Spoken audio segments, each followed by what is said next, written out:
करीब 54 साल की उम्र हुई है जी। इस आयर नदी को मैंने बचपन से देखा है। और रही बात वन्य जीवों की, तो मैं क्या बताऊं आपको कि पूरी आयर नदी में एक नहीं दो नहीं करोड़ों अरबों वन्य जीवों का बसेरा था ये। इस पे बात कोई छुपी हुई बात नहीं है। और अच्छे विशेषज्ञ को भी अगर आप पूछेंगे तो आयर नदी के अंदर जो विलुप्त प्रजातियाँ थी वो हमेशा के लिए ख़त्म हुई है। उसमें एक सबसे अच्छा उदाहरण मैं आपको बताऊं कि 94 में उदयपुर में हमारे पास ऊदबिलाव, जिसको जलमानुस भी कहते हैं, वो ऊदबिलाव उदयपुर में पाया जाता था। और मैंने मेरी आंखों से इस आयर नदी के अंदर उसका पूरा जोड़ा देखा था, जो आज ऊदबिलाव जो है पूरे भारत में बहुत कम जगह रह गया। करोड़ों अरबों जो सांप है वो सांप इस आयर नदी में रहते हैं। क्या इस आयर नदी को जिस हिसाब से इन्होंने जो कूड़ेचा है पूरा क्या खोद दिया पूरा, फिर उसको जो इन्होंने वापस है गिट्टी लगा दी। अगर ये कच्चा ही हो तो फिर भी वही बात। नमस्कार दोस्तों, आप देख रहे हैं राष्ट्र न्यूज़ और मैं हूं रमेश गर्ग।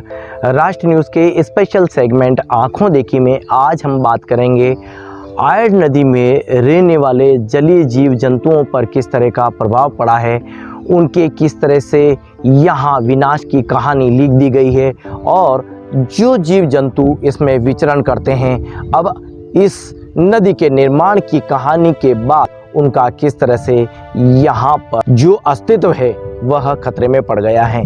इसी सवाल को जानने के लिए आंखों देखी कार्यक्रम में हमारे साथ जुड़ रहे हैं उदयपुर शहर के जाने माने एनिमल लवर और स्नेक कैचर चमन सिंह चौहान, जो कि जीव जंतुओं पर पीएचडी भी कर चुके हैं। कहना ठीक लगता है जिस व्यक्ति ने अहम जीवन के वक्त को जीव जंतुओं पर बिताया हो और जीव जंतुओं पर पीएचडी की हो, उसको आखिर इस आयर के पूर्व के वेनिस के सपने पर किस तरह का विकास दिखता है या विनाश, इसी सवाल को जानने के लिए हमारे साथ जुड़ रहे हैं चमन सिंह जी। आपका बहुत बहुत स्वागत। समय समय पर आप वक्त देते हैं, लेकिन आज तो आंखों देखी में आपको बुलाना पड़ा और ये जैसा कि पीछे सब आंखों के सामने ही दिख रहा है। यदि हम जीव जंतु के हिसाब से इस आयर नदी के विकास को देखते हैं, पूर्व का वेनिस का सपना देखा जा रहा है, ये जीव जंतुओं के लिए किस तरह के विकास की कहानी लिखी जा रही है या विनाश की कहानी लिखी जा रही है, क्या कहते हैं आप?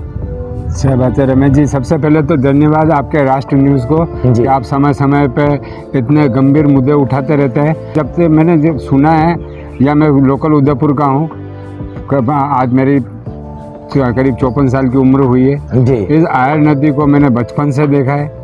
और रही बात वन्य जीवों की, तो मैं क्या बताऊं आपको कि पूरी आयर नदी में एक नहीं दो नहीं करोड़ों अरबों वन्य जीवों का बसेरा था ये।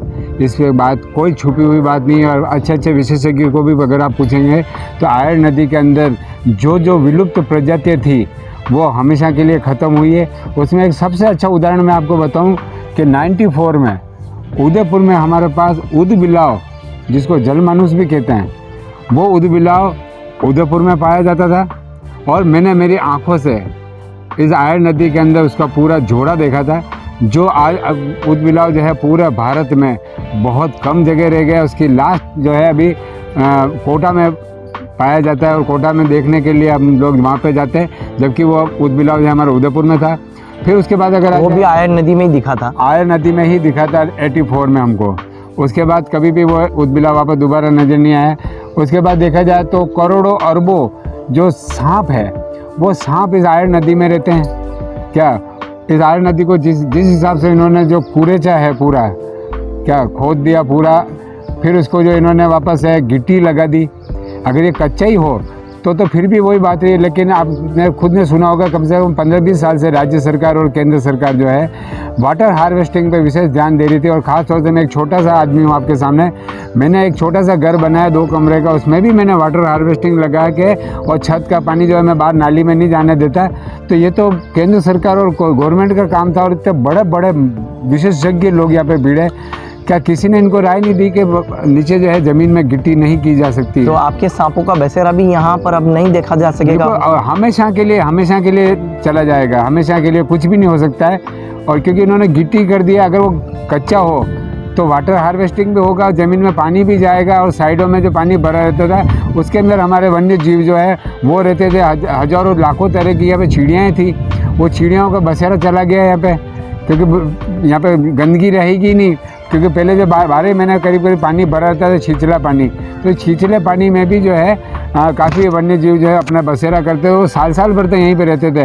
अब इन्होंने जो है पर्यटकों के नाम पे, तो आज के पर्यटकों को बढ़ाने के लिए इन्होंने जो है पहाड़ के पहाड़ काट दिए। क्या नया तालाब इन्होंने कभी ज़िंदगी में कोई बनाया नहीं, और जो तालाब बने हुए हैं उनको भी आप बिगाड़ने के पीछे पड़े हो। और सबसे बड़ी बात है, अभी मैं बीच में कहीं बाहर गया था और एक बहुत अच्छे विशेषज्ञ का लेक्चर सुना था मैंने। उन्होंने इतनी अच्छी बात कही थी कि अब अपने पास सिर्फ सुधरने के लिए मात्र 12 साल और है। उस समय तक अगर अपन ने कुछ भी नहीं किया तो बाद में कुछ भी नहीं कर सकते, चाहे भले आप लाख कोशिश कर लो, अपन पर्यावरण को वापस नहीं बचा सकते। तो पर्यावरण बचाने का एक बहुत अच्छा जरिया ये था आयर नदी, क्योंकि बाहर तो आपने आबादी क्षेत्र बढ़ा दिया, हर तरफ कॉलोनी बन गई। क्या वन्य क्षेत्र के बिल्कुल नज़दीक आप बाउंड्री पे कब्जा करने लग गए हैं लोग बाग, पहाड़ों को काट के वहाँ पे फार्म हाउस बना दिया। तो एक ये वन्य जीवों के लिए बहुत अच्छी जगह थी, पर्यावरण को बचाने के लिए बहुत अच्छी जगह थी। इसको भी इन्होंने जो है वेनिस के नाम से पर्यटकों को खाली लुभाने के लिए कि यहाँ शाम को पर्यटक आएंगे, बैठेंगे, चाय नाश्ता करेंगे। और तो चाय नाश्ता करने के लिए तो लाखों करोड़ों जगह थी। पर चमन जी, नदी में तो कौन पत्थर लगाता है? नदी तो बहने के लिए होती है। नदी का वेग, पानी का वेग जो है के साथ पूरा बहता है। नदी जो पूरी है एक वेग के साथ बहती है।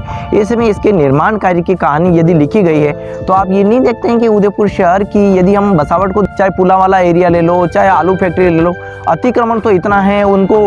अगर अतिक्रमण को कहीं पूरी तरह से व्यवस्थित करके हटाकर मुआवजा राशि देकर उन्हें कहीं और जगह बसाया जाता और फिर इसका पूरा स्ट्रक्चर तय होता तो शायद ये सब निर्माण कार्य भी उचित लगता। अब एक तरफ तो आपका संकड़ा है और दूसरी तरफ आपका बहाव का क्षेत्र है, ये पानी कहीं आपको नहीं लगता है बर्बादी नहीं करेगा? बिल्कुल पानी बर्बादी करेगा। उसके बाद भी ये जो करोड़ों अरबों रुपया जो गया है, यकीन मानो ये इस बरसात में ज़्यादा से ज़्यादा 15-20 दिन में बरसात आ जाएगी, अपन 20 दिन बाद फिर मिलेंगे, इसका नज़ारा कुछ अलग होगा। तो आप ये कहते हैं कि सिर्फ बजट को देखकर सभी इस तरफ दौड़े भागे आ रहे हैं, कोई ज़मीनी बात नहीं देख रहे हैं? कोई ज़मीनी बात नहीं देख रहे। हर आदमी यहाँ पे कमाई के चक्कर में बैठा हुआ है। हर डिपार्टमेंट आजकल जो है पर्यटकों को बढ़ावा देने के लिए ऐसी कोई जगह नहीं छोड़ रहा है जहाँ पे इंसान का पग फेरा न हो रहा हो, और वहाँ पे जाते और वन्य जीवों पर खतरा मंडर रहा है। और आज खतरा जो है इतना हो गया कि सूरजपुर और हाथीपोल जैसी जगहों पे वन्य जीव आ गए हैं। और जो मगरमच्छ जो उदय सागर से हमारे इधर पूरी नदी में आते थे,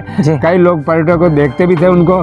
क्या अब वो मगरमच्छ आना बंद हो जाएंगे? क्योंकि जगह जगह इन्होंने जो है वो मतलब आहड़ में मगरमच्छ तो नहीं चाहिए, लेकिन कभी कभार भूल से भी अगर जानवर आ जाता तो वो भी अब तो नहीं आ पाएगा। नहीं, और पहले क्यों नहीं चाहिए? हर चीज़ चाहिए, क्योंकि इंसान से पहले एनिमल्स आया है। इंसान के आने बाद अगर ये एनिमल्स आया होता तो हो सकता है इंसान अब तक इस सारे एनिमल्स को निपटा चुका होता है। क्या? और एनिमल्स को निपटाना संभव नहीं है, क्योंकि वो इंसान से पहले आया हुआ है, वो इसकी परमानेंट जगह है ये, जबकि इंसानों को यहाँ पे लाया गया है। अब आपके सांपों की दुनिया इस तरह से उजड़ती है तो कितनी तकलीफ आपको? बिल्कुल तकलीफ होती है, क्योंकि भाई मेरे को जब सांपों को बचाते बचाते आज कम से कम 20-25 साल हो गए। सबसे पहले तो कोई डिपार्टमेंट भी नहीं चाहता, अंदरूनी बात अगर मैं आपको बताऊं तो कोई डिपार्टमेंट भी नहीं चाहता इन वन्य जीवों को बचाना, क्योंकि सांप ने इतनी बदनामी ली।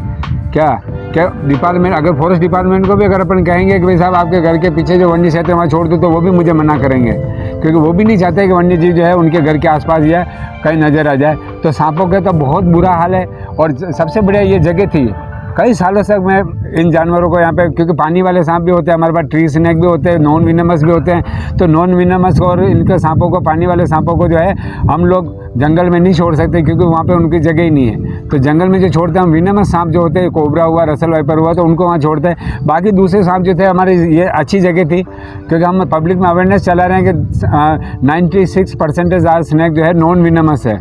जब नॉन विनमस बता रहे हैं हम, और बताने के बाद अगर उनको जंगल में छोड़ते तो वो मर जाएंगे। तो पब्लिक को साथ में रखते हुए आयर नदी में कई सालों से हम लोग जो है इन सांपों को हम छोड़ रहे थे, वो जगह हमारी परमानेंट बंद हो गई। तो ऐसे ही करते उदयपुर में, मैं जब 20 साल पहले जब मैंने पहला सांप पकड़ा था, उस समय मेरे पास इतनी जगह थी उसका हद नहीं। लेकिन आज की तारीख में वन्य जीव छोड़ने में हमें इतना पसीना आ रहा है कि एक सांप को छोड़ने के लिए हमको 12-12, 13-13 किलोमीटर दूर जाना पड़ रहा है। एक बात बताइए, हमारे विभिन्न धर्मों में आज भी ये बात बताई जाती है कि एक चींटी भी यदि कोई मार दें तो पाप लगता है। ये बात हम सुनते हैं, बिल्कुल। देखते भी हैं। और जैन धर्म में तो हम और इतना देख सकते हैं कि एक चींटी तो क्या, एक किसी भी जीवाणु को भी मारना बहुत बड़ा पाप होता है। बिल्कुल सही बात है। लेकिन इस आयर नदी में जो जलीय जीवों की जो विनाश की कहानी अब लिखी जा रही है, इसको लेकर आप क्या कहते हैं? किस तरह से मानव श्रृंखला पर भी इसका असर पड़ेगा और कम से कम जो जलीय जीवों के लिए या जीव जंतुओं के लिए जो एरिया था वो सुरक्षित तो अब नहीं रह जाता है, क्या कहते हैं? बिल्कुल बिल्कुल बिल्कुल सुरक्षित नहीं रहेगा ये, बिल्कुल मतलब एक तरह से बर्बादी हो गया। अब इसका कुछ नहीं हो सकता। जैसे मैंने आपको बताया कि पर्यावरण को बचाने के लिए, पेड़ पौधे बचाने के लिए, जलीय जितने भी जीव हैं उनको बचाने के लिए मात्र अपने पास 12 साल बचे हैं। तो इन्होंने फर्स्ट काम तो ये कर ही दिया। अब इस आयर नदी को अपन वापस पुराने स्वरूप में नहीं ला सकते, क्योंकि इन्होंने पूरी गिट्टी कर दी। और गिट्टी जो लेवल बनाया है चमन जी, हाँ। जो कैनाल बनाई है, इतने में तो पानी कभी बेकर जाएगा नहीं। घास जो लगी है वो तो 2 पानी के बाद में शायद सड़ जाएगी, बेच जाएगी, ये तो बिल्कुल है। लेकिन अब कलेक्टर साहब ने अभी एक दिन पहले ही बयान दिया है, वे ये कह रहे हैं, वो विपक्ष को बता रहे हैं कि साहब इस बार तो हमने पत्थर ऐसे लगाए हैं और इस तरह से उनको फिट किया है कि टेक्निकल लोग ये बता रहे हैं कि ये पत्थर इस बार बेकर नहीं जाएगा। पिछला पत्थर बह गया, पिछला बजट पानी में चला गया, लेकिन ये गारंटी के साथ कह रहे हैं अगर वो बह जाता है तो फिर जिम्मेदारी उस इंजीनियर की होगी, इस डिपार्टमेंट की होगी। अब ये के साथ तय मानते हैं। लेकिन रमेश जी मामला वो आता है कि अगर वन्य जीवों का, अगर चलो इंजीनियर बाद में अगर ब्लैक लिस्टेड भी घोषित हो गया, हाँ, लेकिन वन्य जीवों का जो इतने सालों का जो हमारा संघर्ष था वो तो बर्बाद हो गया। गवर्नमेंट का पैसा चलो वापस भी आ जाएगा, क्या आयड को वापस ये पुरानी जैसी आयड बना सकेंगे? कभी जिंदगी में नहीं बना सकेंगे। तो ये सारा पूरा खेल जो है खाली पैसों का खेल है। अच्छा, यहाँ पर हर वर्ग का व्यक्ति इस विकास काम को देख देख के चिंतित हो रहा है, परेशान हो रहा है। और अब मानसून बिल्कुल करीब है। आपने तो 2005 के जलजला देखा, आयर नदी जब बह रही थी पूरे वेग के साथ, तो उसने ना पूना एरिया छोड़ा ना किसी आलू फैक्ट्री एरिया को।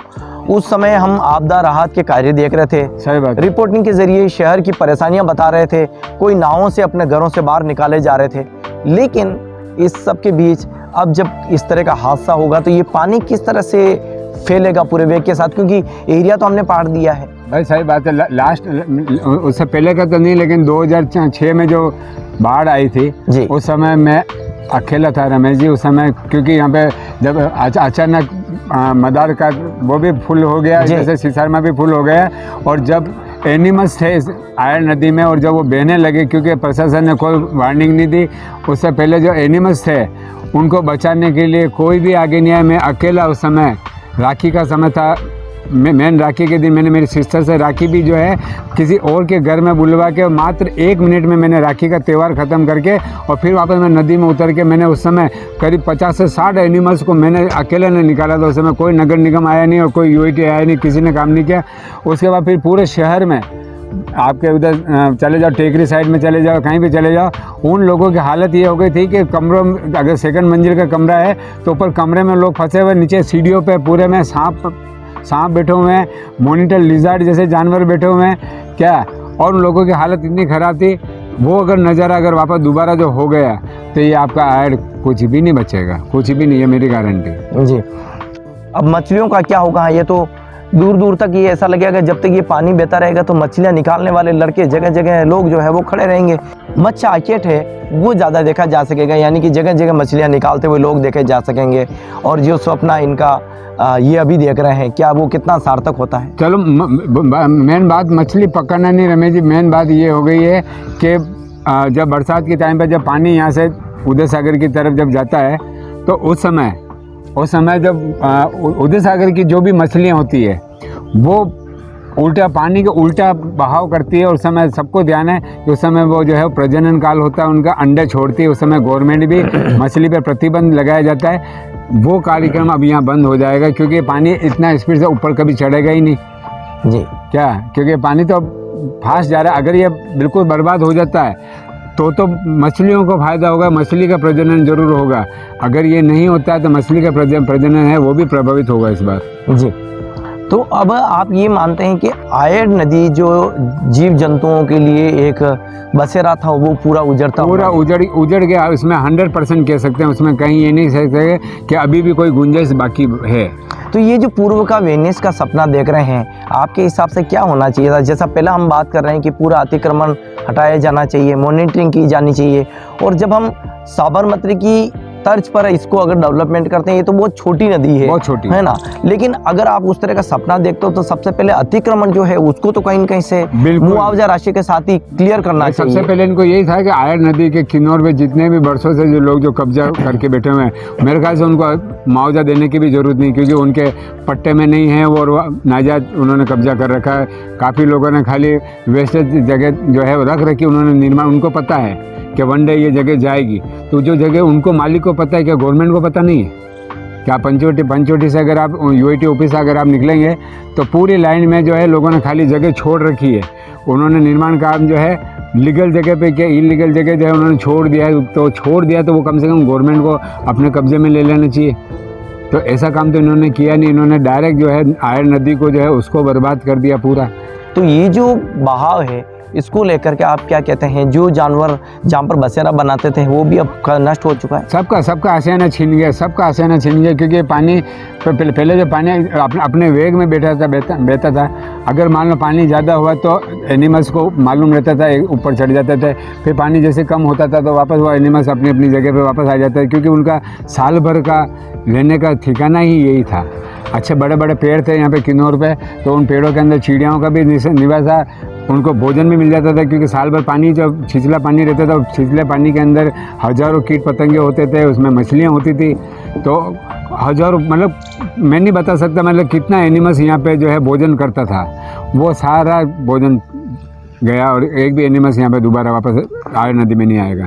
तो कुल मिलाकर ये कहा जा सकता है कि यहाँ जो जीव जंतु पाए जाते थे वो अब पूरी तरह से नष्ट होना मान सकते हैं। बिल्कुल मान रहे हैं। और अगर आप मैं तो एनिमल लवर हूँ और एनिमल लवर की बात करता हूँ, तो हम लोग विनाश की तरफ बहुत जल्दी जा रहे हैं, और उसमें विनाश में पूरा भारत सरकार की गवर्नमेंट का हाथ रहेगा, क्योंकि सबको मालूम है कि अगर पेड़ नहीं रहे तो हम भी नहीं रहेंगे।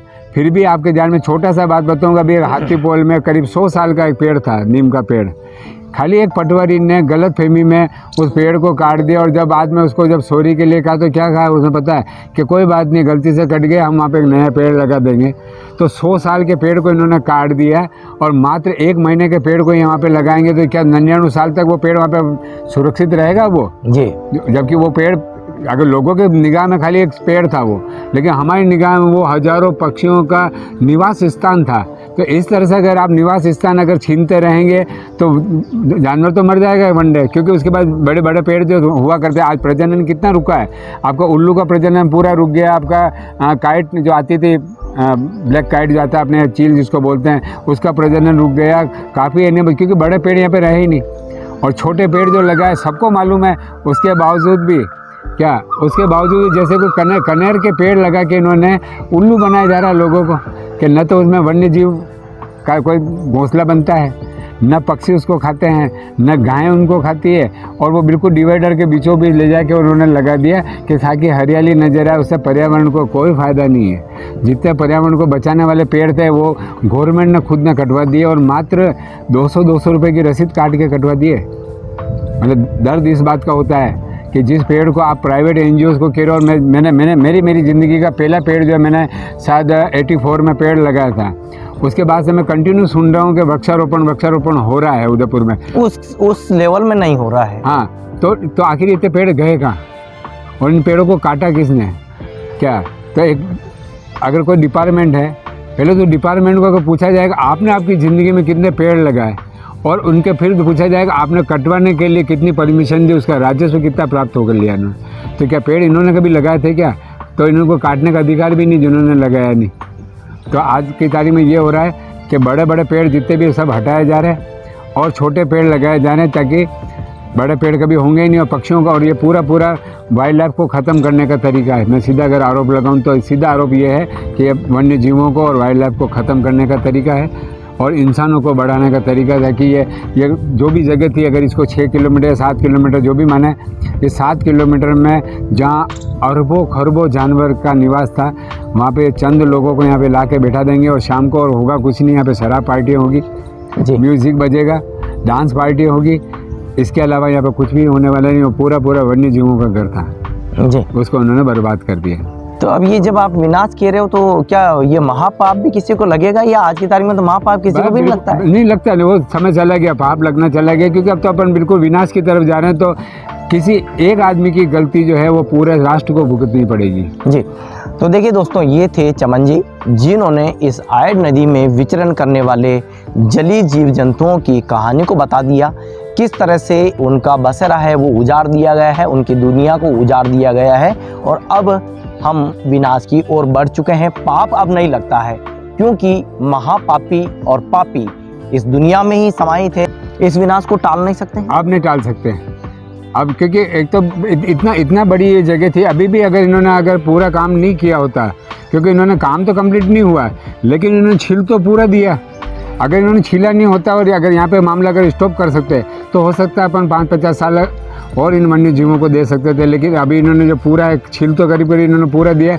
और जानवर एक बार जब इंसान अगर अपना कदम रख देता है तो जानवर दोबारा वहाँ पे नहीं आता है। जी, विनाश के अलावा और कुछ बचा नहीं है। लेकिन आयड नदी में आंखों देखी में आज हमने जो कुछ जानने की कोशिश की है, उससे इस एनिमल लवर के दर्द को जान सकते हैं, समझ सकते हैं। और एक सवाल ज़रूर दिमाग में आता कि काश इस विकास की कहानी को लिखने से पहले यदि मॉनिटरिंग की जाती तो लाखों करोड़ों अरबों जलीय जीव जंतुओं की दुनिया भी नष्ट नहीं होती। और पाप तो जैसा कि ये भी कह रहे हैं किसी को नहीं लगता है, अब तो सीधा विनाश आता है। तो विनाश की ओर हम बढ़ चुके हैं। जिस तरह से विनाश को लेकर हमने शुरुआत तो कर दी है, अब ऐसी कोई गुंजाइश नहीं बच रही है जिससे कि हम बच सकें। और इस विनाश की कहानी को लिखने वाला भी और कोई नहीं, ये सिस्टम और यही आप और हमें में से कोई वो लोग हैं जिन्होंने इसकी शुरुआत की। अब आने वाले सालों में इसकी पीड़ा है उसको तो भुगतना ज़रूर तय माना जा सकता है। लेकिन आंखों देखी में इस दर्द को जानने के लिए, इस पीड़ा को समझने के लिए आज हम चमन जी के साथ जुड़े। अगले एक नए कंटेंट में फिर बात होगी। लेकिन इस आयड की विनाश लीला के पीछे की कहानी को लेकर आप क्या सोचते हैं? क्या आपने के मन में भी कोई ऐसी पीड़ा है? क्या इस कहानी को लेकर आपको भी कोई दुख दर्द होता है? राष्ट्र न्यूज़ के व्हाट्सएप और कॉन्टेक्ट नंबर 9829094913 पर भी आप संपर्क कर जुड़ सकते हैं। लेकिन जैसा कि हमारे स्पेशल सेगमेंट आंखों देखी में आयड की इसी कहानी को लेकर हम आगे भी आपसे बात करते रहेंगे। आज आपने वक्त दिया उसके लिए बहुत बहुत धन्यवाद। धन्यवाद रमेश जी, आपको भी। जी।